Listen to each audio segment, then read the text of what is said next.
At the Neshoba County Fair, Mississippi's giant house party, we welcome Lieutenant Governor Delbert Hosemann. How's it going there, Governor? Good, Gerard. How have you been? Doing great. So I know you spoke this morning. What's the message? What are the key points? Well, we went back and went back to what we've been doing, which was talking about education. We've raised teacher salaries $1,000 2 years ago, and now this $5,000 this last year, and we put $100 million in schools, you know, in the classrooms this past year, and I was real excited about that. People are real appreciative of our education. We've got early learning collaboratives, dual credits. We funded dual credits where they can go to community college while they're in school and whatnot. So a lot of real positive things. These career coaches, I met with a bunch of them the other day up in North Mississippi, and I was so impressed. They had 5 of them, Gerard. People don't talk about this, but your audience is well schooled, let me put it that way.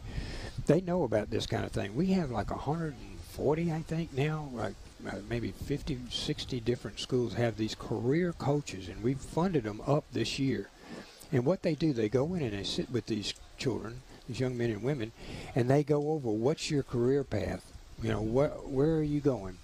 And a lot of times this is guidance that they get from somebody that's not in the home or whatever, and so it's very helpful. And one of them stood up and said, we had 72 students in the senior class. 71 of them now have a career path. And that included everything from going to a community college or a university system, but also into technical school. So we're actually getting out and influencing their decisions when they're like juniors and seniors. And it was story after story of these people coming back to these career coaches and how much they love them, and they become like an aunt to them or an uncle, you know, somebody close to the family, and they follow them after graduation to make sure they stay on their career path, whatever that happens to be. And all 5 of them gave these just tremendous accolades about what this career coaching was doing in schools. Schooling in Mississippi has changed dramatically. You know, and we never talked about career coaches before. Early learning, you know, we're pre-K. We now have 6,000 kids in public pre-K. $100 million for school districts. $40 million comes out of the lottery, as you well know. Y'all are doing great, so that's going into the classroom. And then raising teacher salaries. All of that was good. Infrastructure, we talked about that. It was about $2.3 billion, the most we've ever spent. We're actually funding out in 2025. So we're funding out 2 or 3 years from now. They'll be building out 3, 4, 5 years from now. So real pleased with that. We did one that would be near and dear to your old heart when you were running your business. We made it where it's 100% deductible if you buy a computer or a logging truck or a tractor. Yeah, if we could just get the federal government to back off on their phasing of that out. We shortened Mississippi, so this year, anything after July 1st, you can 100% write it off. That's because some of this equipment, I talked to a guy the other day, skidders are like $500,000.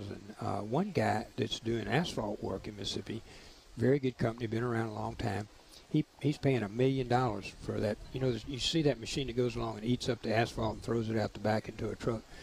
That thing was $1 million. And so it's so expensive for these people, and that cost is passed on, of course, to us in the bids. So we're trying to help businesses do that.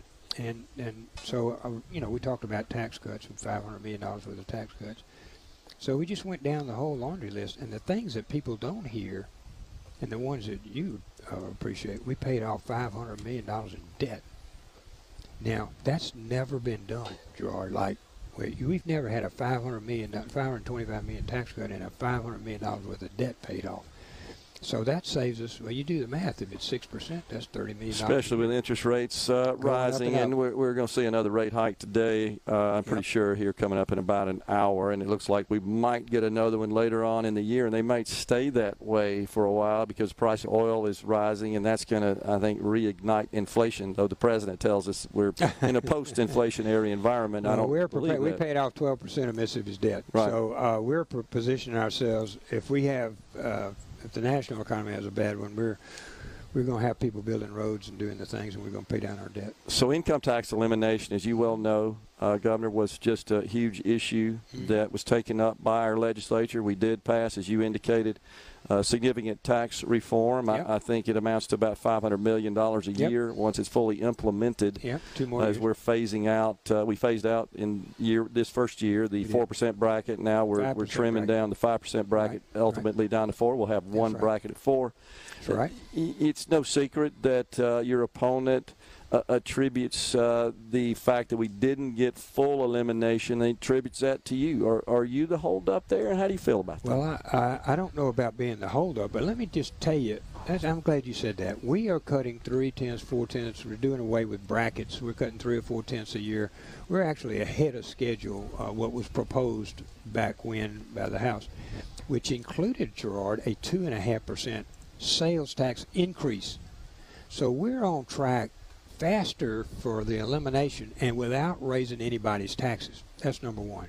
Then number two, let's say we just did away with the grocery tax and the income tax. Okay, that's $2.2 billion. I think it's more than that now. I think it's 2.6 the last time I looked at it. I could be wrong, Governor, but I believe, and Leah's shaking her head at me, I think it was 2.4 from income tax, $400 million from grocery. So it's $2.6 billion. $2.6 billion. So our education is running us about $2.2 billion. Right. So what are you going to do? You're going to cut out education? Dylan, you know what's going to happen. Your property taxes in your county are going to go through where you can't keep your house. That's what's fixing to happen to you. So instead of doing this in incremental parts like we're doing it, where we can absorb it and pay down the debt on the other side and keep going in a reasonable business way, just like you used to run yours, no, let's just eliminate the income and the grocery tax, and we'll find $2.6 billion, which is about a third of our whole income. No, the way to do that is to continue on gradually decreasing each. And grocery tax will come up this year, and income tax will come up this year. And we got money in the bank. So we can address those kind of issues, and we can do it without having that. And then the other thing that you know, of course, PERS is coming to us October 1st. Glad you said that. I was about to ask you. And it's coming back. It's an absolute sacred obligation of the state of Mississippi. We're going to pay PERS. So you go eliminate $2.6 billion, well, how am I going to help PERS? I mean, what are we going to do then? $19 billion unfunded liability in PERS. They had asked us at the first of the year for like $365 million a year, and so they withdrew that. And I'm not sure really why. Wrote us a letter saying they'd come back in October 1st with a new proposal. But I doubt if that proposal is going to be we're going to reduce the state's contribution. It's going to be we're going to have to put more money. So it goes into effect next July. We got a 5% increase. So what happens if you eliminate the income tax and the grocery tax? Where are you getting the money for that? You're going to leave tens of thousands of Mississippians hanging. A lot of that falls, of course, those obligations on municipalities and counties as well, cities, other public sector entities. University, I mean, everybody. Yeah. And so we've talked to them about it, I know. So it's coming like the train down the track, and you go eliminate the income tax, child, and you're not going to be able to help the people that we owe that actually built the state, put us in the position that we are now. So I'm more convinced than ever that we did the right, moderate, time after year, cut after cut approach to Mississippi's taxes, and we're going to continue to do The other high-profile issue, of course, Governor, is the ballot initiative, the ballot measure process that we couldn't seem to get agreement between the chambers on that in the last couple of years. What do you think is going to happen there? What do you say? Well, we passed it out last year, and the House wouldn't take it, and so that's been back and forth. With the higher signature threshold. We did. Than and ours, I think ours was around 160,000, a little bit less than that, 8% of the registered voters. And I figured if 8% of the registered voters didn't sign something, then the other 92% ought to have to fool with it, because you hire everybody every year. So if you can't get at least 8% of the people to say this is a major problem for us to address, we shouldn't do that. So it didn't come out of one of my committees, so I did a very unusual thing. I brought it out and put it in another committee, the Rules Committee, and we brought it out and passed it on the floor and sent it to the House, and they were not interested in 158 or 160,000 signatures. And that's the Senate position today, and when my senators come back, I'll get them to address what they think about it. I think a ballot initiative is needed, and I think we ought to have one. That's how I got voter ID, was a ballot initiative. We got about a minute left. What about the committee assignments? That's something that Senator McDaniel has really gone after you on. Can explain your rationale there in the minute we got left. First of all, Gerard, you're real smart. We had 45 committees and 36 I've been through the Republicans. math. It's impossible. I had the names of Can you Democrats. not name a Republican to chair multiple committees? You can, but how's he going to be effective? How is she going to be effective? I'm going to take her out of, say run appropriations and then run libraries. I mean, you end up with poor both committees. Maybe we need fewer committees. We could use fewer committees. And the ones that I assigned to Democrats, like federal and library and all this stuff, nobody's ever heard of. All the bills. About half of them didn't get any bills. Yeah, I agree.